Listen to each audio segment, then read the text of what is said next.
I didn't think much of it at first. After all, it was a quiet Thursday evening, and Claire had just come home from her weekly book club. She walked in, kissed me on the cheek, and handed me her usual haul of books.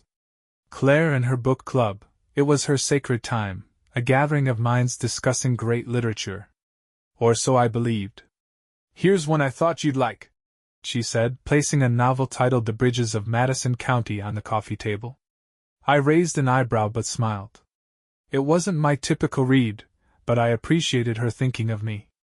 "Thanks," I said, flipping the book open absent-mindedly. I noticed something wedged between the pages, an old-fashioned, ivory-colored envelope.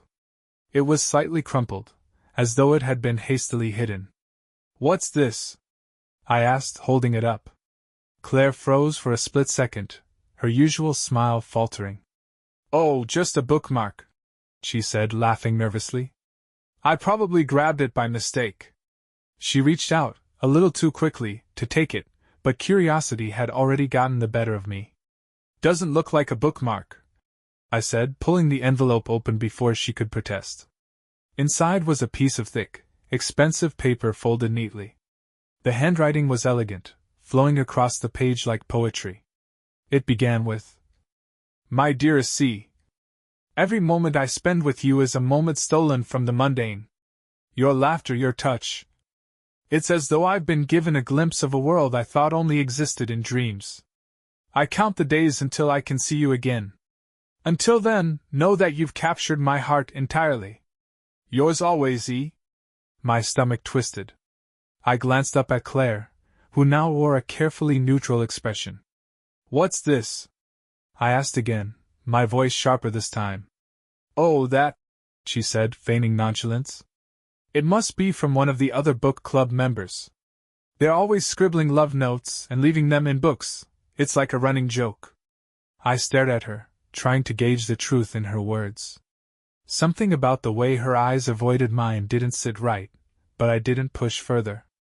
Not yet.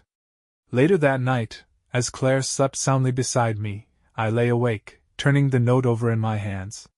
The handwriting wasn't familiar. Neither was the name, or rather, the initial. Who was he? Why would someone write such an intimate letter to Claire? And why did she seem so keen to dismiss it? I decided not to confront her just yet. Instead, I resolved to keep the note. It felt like the start of a puzzle I didn't have all the pieces for. And if there was one thing I hated, it was an unsolved mystery. The next morning, I couldn't shake the feeling that something was off. Claire went about her usual routine, bustling around the kitchen, making coffee, and preparing for her day. She hummed softly, the picture of domestic tranquility. But all I could think about was the letter. Who was he? Why would someone write something so personal to my wife? And most importantly, why did Claire seem so eager to dismiss it? I decided to let the day unfold naturally, keeping an eye out for anything unusual. Claire kissed me goodbye as she left for work, her smile as warm as ever. But this time, I watched her closely. Was it just me, or did it falter for a second before she turned away? Left alone in the house, I wandered into the living room, where Claire's book haul still sat on the coffee table. I thumbed through them absent-mindedly until I landed on The Bridges of Madison County again. Flipping through its pages, I found nothing else tucked inside.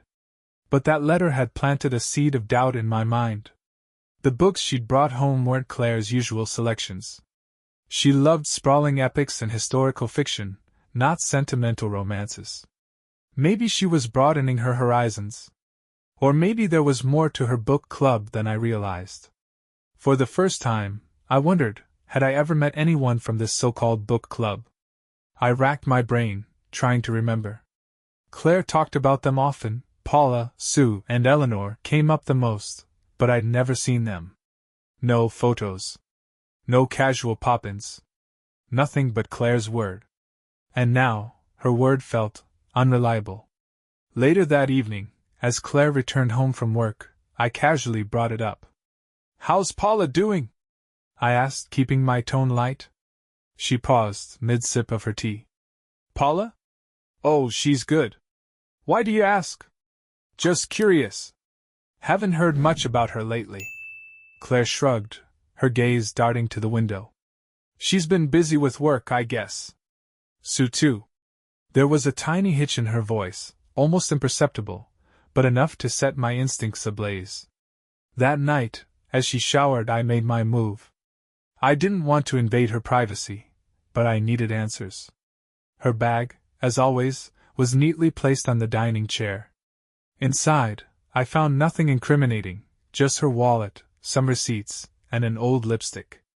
But then, tucked into a side pocket, I found a small slip of paper. My heart raced as I unfolded it. It was a receipt for a hotel, the Madison Inn, just outside of town. The date? 2 weeks ago.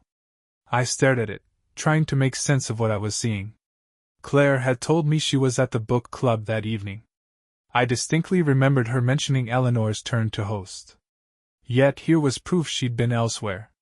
When Claire emerged from the bathroom, I was already sitting at the table, the receipt lying in front of me. "What's this?" I asked calmly, though my pulse thundered in my ears. She froze, her hands still clutching her towel. For a moment, her face was unreadable. "Oh, that?" she said, forcing a laugh. "That's from a work meeting. Joy, my boss, had us meet a client there. The hotel has great conference rooms. Why didn't you mention it?" She rolled her eyes, exasperated. "Because it was boring. Nothing to talk about." Her tone was breezy, but her fingers trembled as she adjusted her towel. I let it go. For now. But as Claire climbed into bed that night, curling up beside me as if nothing had happened, I knew I couldn't ignore the growing weight of doubt any longer. The next morning, I woke up with a plan. I couldn't confront Claire again without solid proof. I needed to know what was really going on during those so-called book club nights. After Claire left for work, I dug through the kitchen drawer where we kept our household odds and ends, keys, receipts, old to-do lists. That's where I found the latest book club schedule Claire had mentioned a few weeks back. The dates and locations were neatly written, each meeting assigned to one of the club's members. That week's meeting had been at Paula's house. But something about the next location jumped out at me. It wasn't at anyone's home, it was listed as Madison Inn, private suite. My breath caught. The Madison Inn. The same hotel from the receipt I'd found in Claire's bag. What kind of book club meets at a hotel? I knew I couldn't let this sit any longer. That evening, I made a call to the Madison Inn under the guise of booking an event. "Hi, I'm interested in reserving one of your private suites," I said, keeping my tone casual. The receptionist was cheerful, polite. "Of course. We have several options available. Are you part of a recurring group? We've had a few book clubs meet here recently." There it was. "Oh, yes," I said, my heart racing. "I was just curious. Do you know which group booked a suite recently? I think my wife might have been there with them." "I can't disclose specific details," she replied apologetically. "But I can confirm we've hosted a few literary gatherings this month." I thanked her and hung up. It wasn't much, but it confirmed my suspicion. This wasn't just a coincidence. When Claire left for her next book club meeting, I decided to follow her. She kissed me goodbye at the door, looking as polished as ever. Her hair was styled, and she wore her favorite navy dress, the one she always saved for special occasions. "I won't be too late," she said, smiling. "Have fun," I replied, forcing myself to sound cheerful. As soon as her car disappeared down the street, I grabbed my keys and followed at a safe distance. She drove across town and parked near a small coffee shop. My heart sank when I saw her step out of the car and immediately greet a man waiting by the entrance. He was tall, well-dressed, and looked about my age. They didn't hug or hold hands, but there was an ease between them that sent my stomach into knots. The two of them entered the coffee shop together. I stayed in my car, trying to process what I'd just seen. This wasn't Paula or Sue or Eleanor. This wasn't her book club. I wrestled with the decision to go inside. Would confronting her here accomplish anything? Would it only push her further into secrecy? I decided to wait. 20 minutes later, Claire and the man emerged from the coffee shop, laughing softly. My hands tightened on the steering wheel as I watched them get into separate cars. Claire didn't head home, though. Instead, she drove to the Madison Inn. My throat tightened as I parked across the street and watched her disappear inside. It was the same hotel on the receipt. The same one listed for the next book club meeting. I sat in the car for what felt like hours, torn between storming in and walking away. In the end, I chose to wait again, snapping a few photos of her car in the parking lot as evidence. When Claire finally left the hotel an hour later, she looked composed, her expression unreadable. She didn't glance around or act suspicious. If anything, she seemed completely at ease. But I wasn't. Back at home, Claire greeted me with a smile as though nothing had happened. "Book club ran late," she said, slipping off her heels. I nodded, trying to keep my expression neutral. "Did you discuss anything good?" "Oh, the usual. It was Paula's turn to pick, so lots of drama and romance," she replied breezily. I forced a smile, but inside, my doubt was solidifying into something darker. I couldn't sleep that night. Every time I closed my eyes, I pictured Claire laughing with that man at the coffee shop, disappearing into the Madison Inn. The details replayed in my mind like a cruel film on loop. Who was he? Was this E? And if so, how long had this been going on? By morning, I knew I couldn't let it drop. I needed answers, and waiting around for Claire to slip up wasn't going to cut it anymore. I started with her phone. Claire was meticulous, rarely leaving her phone unattended, but while she was in the shower, I saw my chance. Her passcode hadn't changed in years, it was still her birthday. I scrolled through her messages first. Most were harmless conversations with friends and coworkers, but then I saw a thread with someone saved as E. My pulse quickened as I opened it. The messages were subtle, careful, but there was an intimacy to them that made my stomach churn. E. Last night was incredible. I can't stop thinking about you. Claire. Me too. I'll see you Thursday, same time, same place? E. Always. Counting down the hours. I locked her phone and put it back where I found it, my hands trembling. That evening, I decided to play dumb and test the waters. "So, how's Paula?" I asked over dinner, keeping my tone casual. "Good," Claire said, not looking up from her plate. "Why?" "Just wondering. You mentioned the book club the other night, and I realized I don't know much about the other members." She hesitated for just a second, a flicker of something I couldn't quite place. "There's not much to tell. It's just a group of women who love books. We're not exactly solving world problems." Her laugh was light, but I could hear the strain in it. "What about Eleanor? She seems interesting." Claire looked up sharply, her smile faltering. "Why are you asking so many questions?" I shrugged. "Just curious." She didn't say anything else, but the tension in the room was palpable. That weekend, while Claire was out running errands, I made my next move. I'd learned enough about her book club to know they weren't discussing literature at the Madison Inn. But I still didn't know who E. was or how deep this went. So, I hired a private investigator. His name was Richard, and he came highly recommended. A no-nonsense guy in his late 40s, Richard had seen it all. "Your wife's hiding something," I told him during our first meeting. "They always are," he replied matter-of-factly. "Let me handle this. You'll have your answers in a week tops."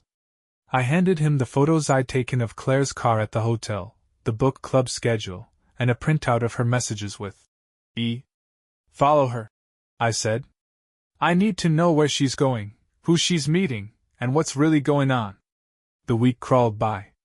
Every time Claire left for her book club, I found myself watching the clock, wondering where she really was and what she was doing.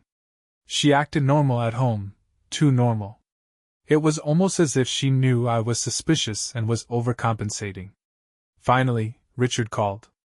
"I've got something," he said. "Can we meet?" We met at a diner on the edge of town.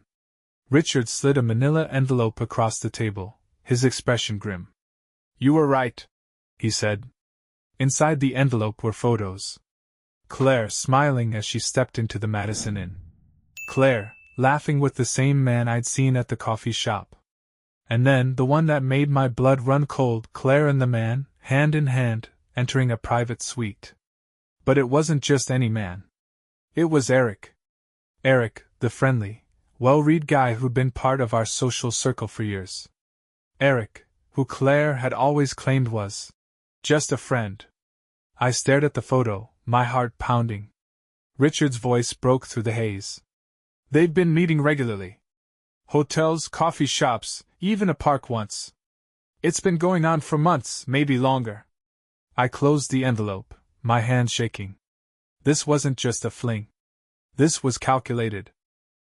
I spent the next 2 days in a haze, replaying the images from the investigator's envelope in my mind. Eric.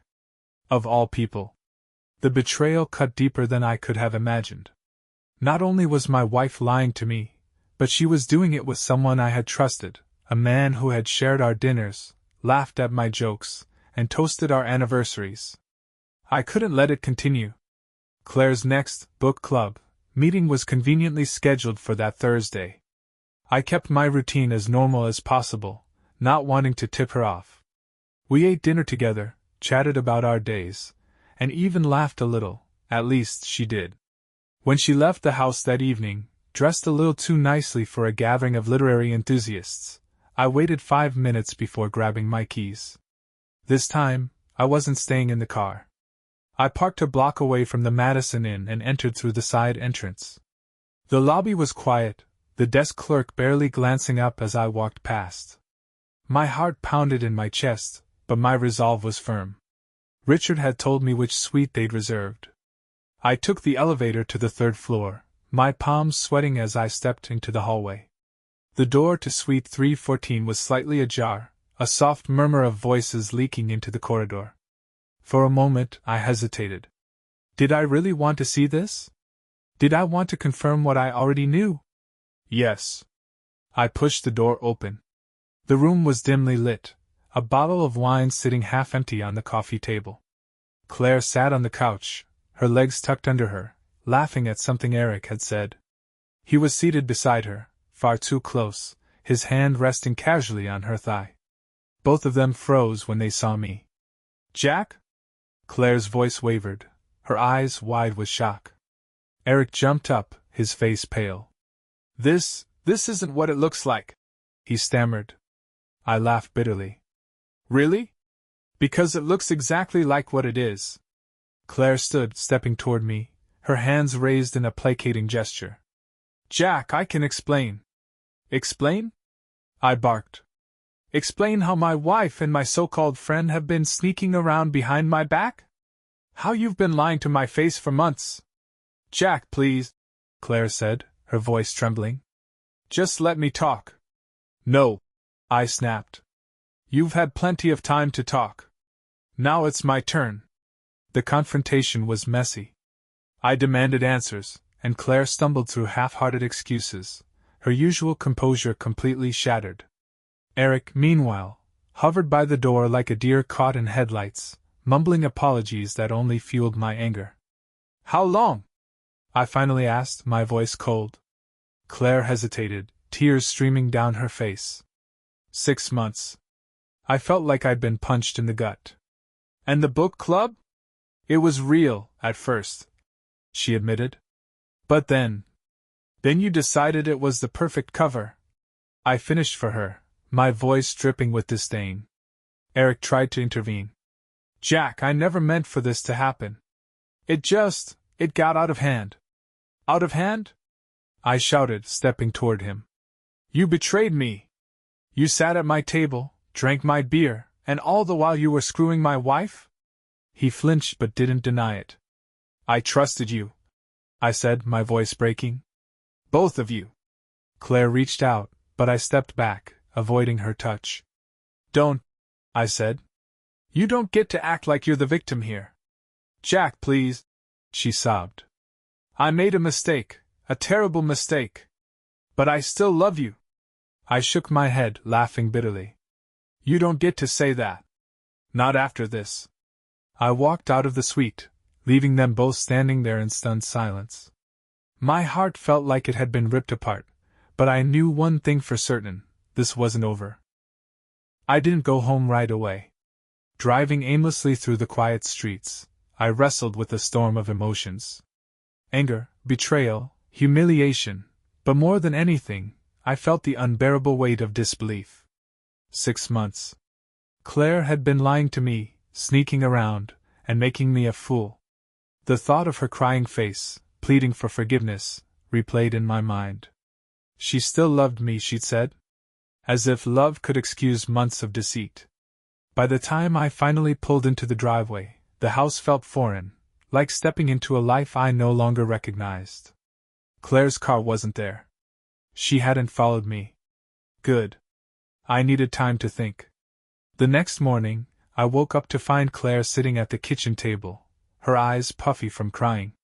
A cup of coffee sat untouched in front of her, the steam curling into the air like a silent accusation. "I stayed at Paula's last night," she said quietly. "I didn't think you'd want me here." She was right about that. "Are you ready to tell me the whole truth?" I asked, my voice devoid of emotion.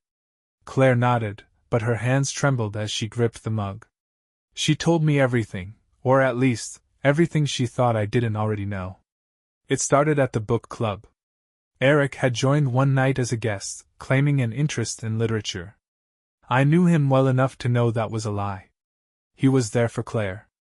"I didn't plan for it to happen," she said, tears streaming down her face. "At first, we were just talking. It felt harmless. But then you started meeting at hotels," I finished coldly. She winced but didn't deny it. "It was a mistake," she said.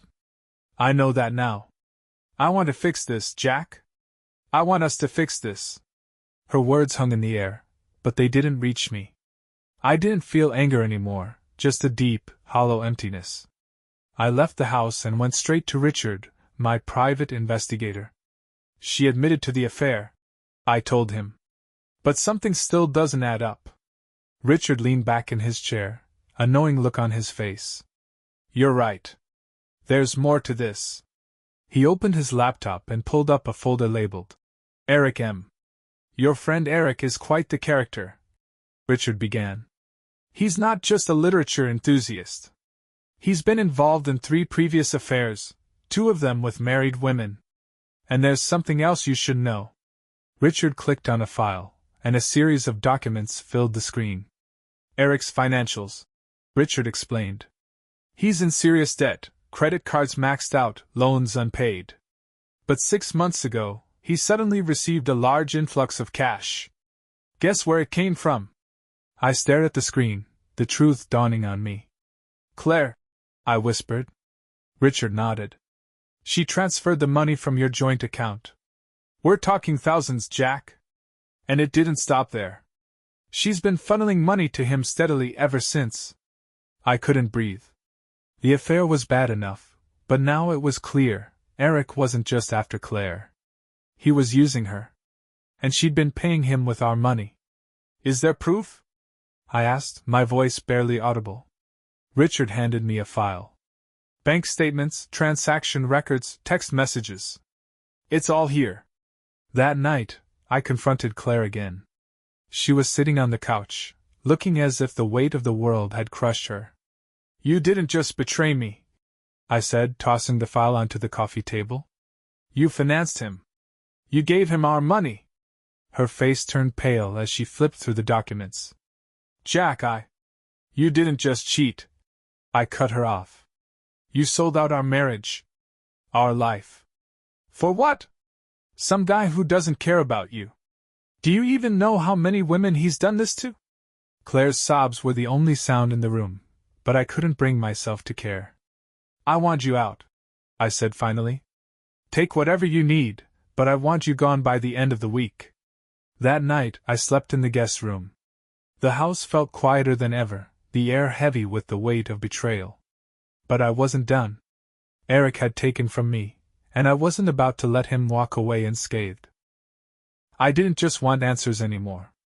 I wanted accountability, justice, if you could call it that. Eric had played me for a fool, waltzing into my home, pretending to be my friend while systematically dismantling my life. Claire's betrayal stung, but Eric's manipulation cut even deeper. I decided it was time to confront him, not in a hotel room or a quiet conversation, but in a way that would make sure he could never pull something like this again. The first step was simple. I forwarded the file Richard had compiled, Eric's financial records, the transactions, and the damning messages, to his employer. He worked at a mid-level marketing firm, a job he boasted about constantly at gatherings. Within hours, I received a terse reply from their HR department, thanking me for bringing his ethical concerns to their attention. Step 1, I muttered, feeling the smallest flicker of satisfaction. Step 2 was more personal. I called him. Jack? His voice was wary, but there was a hint of arrogance, as though he thought he could talk his way out of this. We need to talk, I said, my tone clipped. Face to face. Look, man, I don't think that's a good idea, he started. You don't have a choice, I snapped. Be at the diner on Oak at 6. If you don't show, I'll make sure everyone knows exactly who you are. Your coworkers, your family, hell, even your next-door neighbors. Understood? There was silence on the line, followed by a reluctant, fine. I arrived early, taking a seat at the corner booth where I could see the entire room. When Eric walked in, his shoulders were hunched, and his face was drawn. He spotted me and hesitated before making his way over. Jack, he began, sitting down across from me. Save it, I interrupted. You've already said enough? I slid the file across the table. Take a look. Eric's face paled as he flipped through the pages. Where did you get this? He stammered. Does it matter? I leaned forward, my voice low. Here's how this is going to go. You're going to pay back every cent Claire gave you. Every single cent. I don't have that kind of money, he protested. Then figure it out, I said coldly. Sell your car, your watch, whatever it takes. But you're going to pay me back. And if you don't, I'll make sure everyone you know sees what's in that file. Eric stared at me, his arrogance crumbling. Jack, please. It wasn't like that. Claire, she wanted to help me. I didn't. You didn't what? I cut him off. Didn't manipulate her? Didn't use her? Save the excuses? I don't care. Fix it. I stood, grabbing my coat. You've got 2 weeks. 2 weeks? He sputtered. 2 weeks, I repeated. After that, your life becomes public record. As I left the diner, I felt a grim sense of satisfaction. It wasn't enough to undo the damage he'd caused, but it was a start. Back at home, Claire was packing her things into suitcases. She paused when she saw me, her eyes red and swollen. What did you do? She asked softly. What I had to, I replied. Jack, I know I can't fix this, but… Stop, I said, holding up a hand. This isn't about fixing anything. You made your choice. Now I'm making mine. Her shoulders sagged, and she nodded, tears spilling down her cheeks. That night, I sat alone in the house that no longer felt like home, wondering if anything ever would again. The house was eerily quiet now that Claire was gone. The spaces she'd once filled, her favorite corner of the couch, the faint scent of her perfume lingering in our bedroom, now felt like hollow reminders of the life we'd built together. Or rather, the life I thought we'd built. The first few days after she moved out passed in a blur. I went through the motions, work, eating, sleeping, but beneath the surface, I was a mess. The weight of betrayal doesn't lift quickly, and even though I'd confronted both Claire and Eric, the ache of it all gnawed at me. I couldn't decide if I was angrier with her for breaking my trust or with myself for not seeing the signs sooner. 2 days after our confrontation, I got a call from Richard. Got an update for you, he said. About Eric. I sighed, already bracing myself for bad news. What now? Turns out, you're not the only one he's been playing. That caught my attention. What do you mean? There's another woman, Richard said. A married one. And from what I've found, she's been funding his lifestyle, too. Richard sent me the details later that day. Her name was Melissa, a woman in her early 40s who lived in the next town over. Married with 2 kids, she had no idea Eric was seeing Claire, or anyone else, for that matter. The more I read, the more my anger reignited. Eric wasn't just a cheater, he was a predator. He preyed on vulnerable women, using them for financial gain and then moving on to his next target. I couldn't let this go.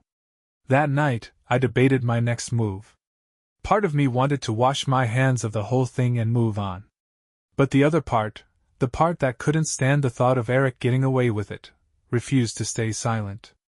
The choice was made for me when I got a knock on my door the next morning. Standing on my porch was Melissa. "I'm sorry to show up like this," she began, clutching a folder to her chest. "But I think we need to talk." I ushered her inside, and she sat at the dining table, her hands trembling. "Richard told me about you," she said. "About Claire. About Eric." Her voice cracked as she spoke his name. "I didn't know about you until recently," I said. "I'm sorry for what you're going through." She nodded, tears welling in her eyes. "I thought he loved me," she whispered.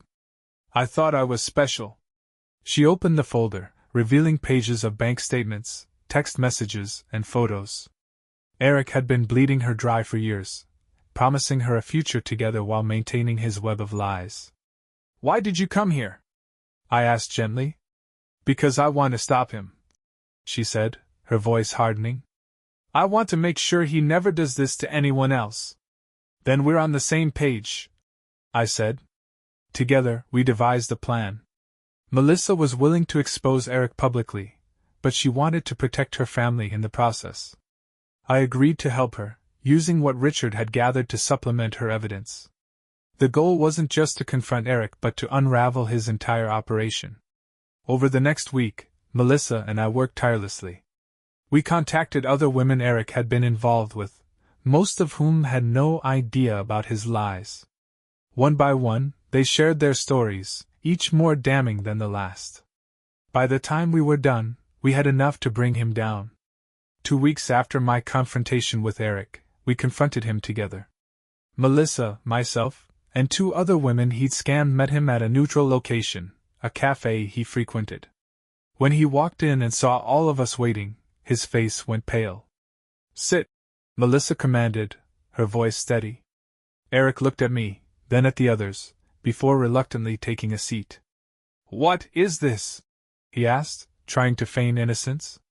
"This," I said, sliding the thick folder of evidence across the table, "is your reckoning." For the next hour, we laid everything out, the lies, the money, the manipulation. Eric's attempts to defend himself grew weaker with every new revelation. By the end, he was visibly shaking. "You can't prove anything," he muttered. "Oh, we can't," Melissa said. "And if you don't pay back every penny you've taken from us, we'll make sure everyone knows exactly who you are. Your employers, your friends, your family, no one will be spared." Eric stammered out promises to repay us, but none of us believed him. For now, though, we had the upper hand. As I walked out of the cafe, I felt lighter than I had in weeks. It wasn't closure, not yet, but it was a step in the right direction. The confrontation with Eric was satisfying, but it didn't feel like the end. It felt like the start of something unraveling. Exposing his lies wasn't going to magically fix everything. The damage he'd caused would linger long after the dust settled. In the days that followed, I tried to focus on moving forward, but the ripple effects of Eric's deceit spread faster than I expected. Claire called me a week after the cafe showdown. I hadn't spoken to her since she moved out, and seeing her name on my phone screen made my stomach tighten. "Jack," she began, her voice subdued, "I heard about what you did to Eric." "You mean what we did to him," I corrected. "Let's not pretend you weren't part of the mess he created." She sighed, the sound heavy with frustration. "I didn't call to fight. I need to know why you went to those lengths." "Because someone had to," I said bluntly. "He's a parasite, Claire. He used you, just like he used Melissa and every other woman who fell for his act. I wasn't going to sit back and let him walk away scot-free. There was a long pause on her end before she finally said, "I didn't know. About the others. About the money. I thought." Her voice broke. "You thought he cared about you," I finished, my tone softening despite myself. "I get it. But that doesn't excuse what you did to us." Claire didn't respond right away, and when she finally spoke, her voice was trembling. "I'm sorry, Jack. For everything. I don't expect you to forgive me, but I needed to say it." "I appreciate that," I said after a moment. "But sorry doesn't fix what's broken." As much as I wanted to put Claire behind me, her presence lingered. Friends and family reached out, some out of genuine concern, others fueled by morbid curiosity. "Is it true?" one of her close friends, Paula, asked when she cornered me at the grocery store. "About Eric? About the money?" "Every word," I said tersely, pushing my cart past her. Paula followed, undeterred. "You know Claire's been a wreck since she left. She didn't know what she was doing, Jack. She thought Eric was, I don't know, her way out." "Out of what?" I snapped, spinning to face her. "We had a good life. A stable life. If she wanted out, she should have just said so instead of sneaking around." Paula opened her mouth to respond but thought better of it. She walked away, leaving me alone with my thoughts. Meanwhile, Melissa and I stayed in touch. She updated me on Eric's progress, or lack thereof, in repaying what he owed. He'd sold his car and some personal belongings, but had barely made a dent in the overall sum. "We're going to have to escalate this," she said during one of our calls. "If he doesn't take us seriously, we'll follow through on our threats." I admired Melissa's determination, but her fight was different from mine. She still had a marriage to salvage, a family to protect. My world, by contrast, felt emptier by the day. One evening, I sat alone in the living room, staring at the pile of documents Richard had collected. I'd avoided them since the confrontation, but something compelled me to look again. As I sifted through the pages, a detail jumped out that I hadn't noticed before, a text exchange between Claire and Eric, dated months ago. "Claire, are you sure this is the right move? It feels wrong." "Eric, trust me. Jack won't know a thing. This is for us, our future." Our future. The words stung more than they should have, but they also raised a question I couldn't ignore.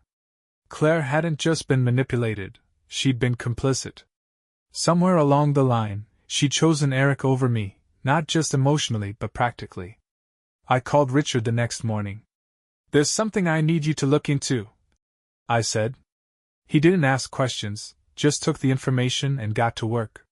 By the end of the week, Richard had uncovered something I hadn't expected.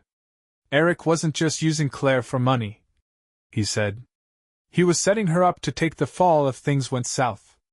"What do you mean?" Richard explained how Eric had been siphoning funds from other sources that weren't his usual targets.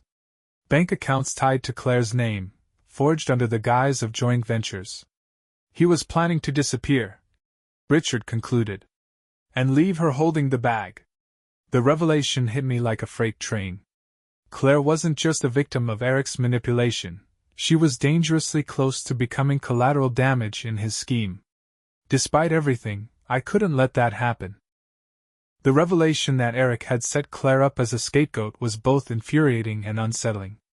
For all the pain she'd caused me, she didn't deserve to be dragged down further by a man who'd used and discarded her. I wrestled with what to do. Walking away would be easier, but it wasn't in my nature to leave a mess unfinished.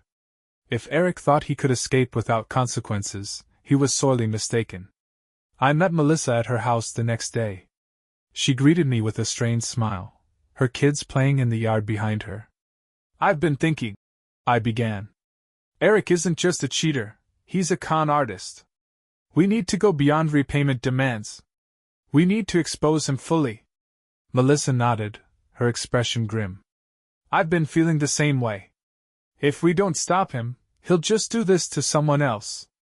With Melissa's help, I contacted the others Eric had scammed.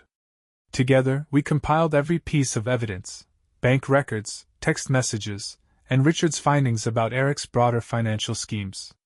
The file was damning, and it painted a clear picture of a man who'd been living off lies and manipulation for years. Our next step was contacting law enforcement. I wasn't sure how far we'd get, but Melissa was persuasive. She managed to convince a detective to open an investigation into Eric's activities, and before long, the case gained traction. Meanwhile, I reached out to Claire. When she picked up the phone, her voice was wary. "Jack? I have something you need to know," I said. She agreed to meet me at a coffee shop near her new apartment. When she arrived, she looked tired, like the weight of the past weeks had aged her overnight. "What's this about?" she asked, sitting across from me. I slid a folder across the table. "Eric wasn't just lying to you. He was planning to pin his financial crimes on you." Claire's face went pale as she flipped through the documents. This can't be real," she whispered. "It is," I said. "Richard found the accounts in your name, the forged signatures. If we hadn't caught this, you'd be the one facing charges." Tears welled up in her eyes. "I was such an idiot," she choked out. "I trusted him." "You weren't just an idiot," I said, my tone harsher than I intended. "You were reckless. You put everything we built at risk for a fantasy." Her tears fell freely now, but I didn't offer comfort. This wasn't the time for that. "Law enforcement is involved," I continued. "Eric's going to face the consequences. But I need to know something, Claire." She looked up at me, her eyes red and swollen. "Why?" I asked, my voice softer now. "Why him? Why any of this?" She shook her head, as if struggling to find the words. "I don't know, Jack," she said finally. "I was bored, I guess. Lonely. I thought he saw something in me that you didn't." "That's not an excuse," I said. "I know," she whispered. "I ruined everything. I ruined us." The conversation ended without resolution, but I hadn't expected any. Claire left the cafe looking more broken than I'd ever seen her, and I watched her go without saying goodbye. A month later, Eric was arrested. The investigation uncovered a web of fraud and deceit that extended far beyond what we'd initially found. The charges against him were significant enough to ensure he wouldn't be conning anyone else for a long time. Melissa and the others finally began to find closure, though the damage Eric had caused couldn't be undone entirely. As for Claire, she moved back to her hometown to be closer to family. We finalized our divorce quietly, without much fanfare. She apologized again during the proceedings, but by then, I'd stopped needing her apologies. In the weeks that followed, I focused on rebuilding. The house didn't feel as hollow anymore, it felt like mine again. I threw myself into work, reconnected with old friends, and started rediscovering who I was outside of my marriage. One day, I found the Bridges of Madison County tucked away on a shelf. I hadn't touched it since the night I found that first letter. Smiling faintly, I tossed it into the donation pile. Some stories, I realized, are better left unfinished.